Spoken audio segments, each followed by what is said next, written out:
Tanda niyo pa ba yung mga araw na simple lang ang kaligayahan natin? Walang cellphone, walang internet, pero puno ng tawa at sigawan sa kalsada. Noon, sapat na ang dalawang kamay, dalawang paa, at kaunting tapang. Diyan nabuhay ang larong luksong tinik. Dalawang bata ang nagiging tinik. Nakapatong ang mga kamay at paa. Habang ang iba sabik na sabik tumalon. Sa una, mababa lang. Pero habang tumatagal, unti-unting tumataas ang tinik at pati ang kaba. Ready? Luksong tinik. Isang malakas na lundag, sabay tili at halakhak ng mga kaibigan.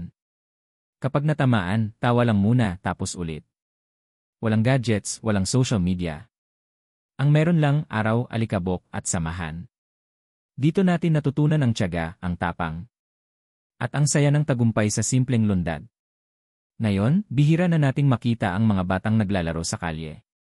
Pero sa bawat tawanan at sigawan sa hapon, parang bumabalik yung kabataang puno ng kalayaan. Luksong tinik, talo ng alaala, saya ng kabataan.